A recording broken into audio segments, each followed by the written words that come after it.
우리 주변의 모든 것들, 이 모든 물질을 이루는 근본적인 힘, 바로 화학 결합에 대한 이야기인데요. 원자들이 대체 어떻게 서로 딱 붙어서 세상을 만드는 걸까요? 지금부터 그 비밀을 파헤치는 한 편의 과학 추리극을 시작해 보겠습니다. 자, 19세기 초로 한번 가볼까요? 돌턴이라는 과학자가 원자의 존재를 증명했어요. 엄청난 발견이었죠. 근데 그러고 나니까 과학계에 정말 거대한 질문이 하나 던져진 겁니다. 원자가 있다는 건 알겠어. 그런데 대체 무엇이 이 작은 벽돌들을 붙잡아서 우리가 아는 모든 물질을 만드는 거지? 이때부터 과학자들은 원자를 일종의 건축용 돌로 보기 시작했어요.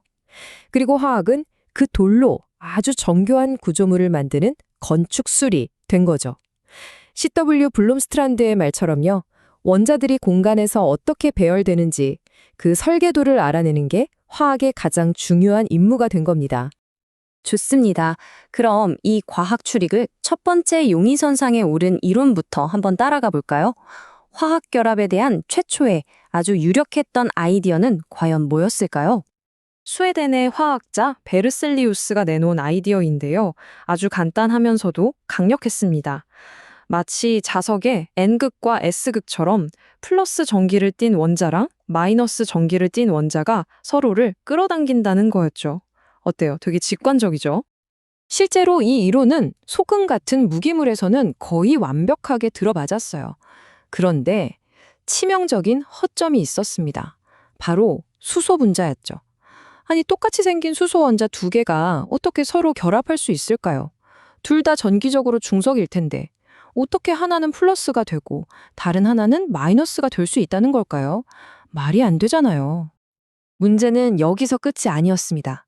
베르셀리우스는 수소는 늘 플러스, 염소는 늘 마이너스 전기를 띈다고 생각했거든요. 그런데 유기화학이 발전하면서 보니까 수소 자리를 염소가 아주 간단하게 대체하는 경우가 발견된 거예요. 플러스랑 마이너스가 그렇게 쉽게 자리를 바꿀 수는 없는 거잖아요. 결국 그의 이론은 점점 신뢰를 잃게 됩니다. 자, 이제 사건은 새로운 국면으로 접어듭니다. 과학자들이 아주 결정적인 사실을 깨닫기 시작한 거죠. 어쩌면 화학결합이 단 한 종류가 아닐지도 모른다. 첫 번째는 바로 이온 결합입니다. 이건 한 원자가 다른 원자한테 전자를 아예 줘버리는 방식이에요. 그럼 전자를 잃은 쪽은 플러스 이온이 되고 얻은 쪽은 마이너스 이온이 돼서 자석처럼 서로 강하게 끌어당기는 거죠. 그러니까 베르셀리우스의 이론이 완전히 틀린 건 아니었던 셈이에요. 퍼즐의 한 조각만 설명했을 뿐이죠. 그리고 마침내 수소 분자의 미스터리를 풀어낸 결정적인 단서가 등장합니다. 바로 공유결합이라는 아이디어죠. 미국의 화학자 주엔 루이스가 제시했는데요. 원자들이 전자를 주고받는 게 아니라 서로 같이 공동 소유한다는 개념이었습니다. 이 아이디어 하나로 수십 년간 풀리지 않던 수수께끼가 마침내 풀린 겁니다. 자, 이제 결합이 어떻게 작동하는지 알았으니 사건 종결일까요? 아니요, 천만에요. 진짜 문제는 이제부터였습니다. 결합의 종류를 아는 것하고 그 결합의 정확한 각도, 길이, 강도를 예측하는 건 전혀 다른 차원의 문제였거든요. 이걸 해결하려면 완전히 새로운 과학, 바로 양자역학이라는 도구가 필요했습니다. 바로 이 순간 이 복잡한 이론과 현실 세계의 화학을 연결할 결정적인 인물, 우리의 마스터 탐정 라이너스 폴링이 등장합니다. 당시 화학자들이 마주한 벽은 정말 어마어마했습니다. 양자역학이라는 이론은 완벽했지만 이걸 현실에 적용하기엔 계산이 너무너무 복잡했던 거죠. 비유하자면 세상 모든 공기의 움직임을 계산할 방정식은 있는데 그걸 풀 슈퍼컴퓨터가 없는 거나 마찬가지였어요. 심지어 전자가 딱 두 개뿐인 수소 분자조차 완벽한 계산이 불가능했으니까요. 폴링은 여기서 정면 돌파 대신 아주 영리한 접근법을 썼습니다.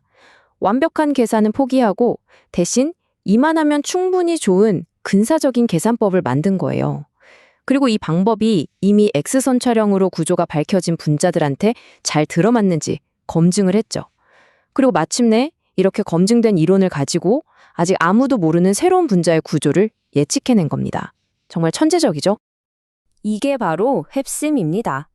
폴링의 연구 덕분에 분자 구조를 알아내는 일이 더 이상 막연한 추측이 아니라 예측하고 설계할 수 있는 공학의 영역으로 들어오게 된 거예요.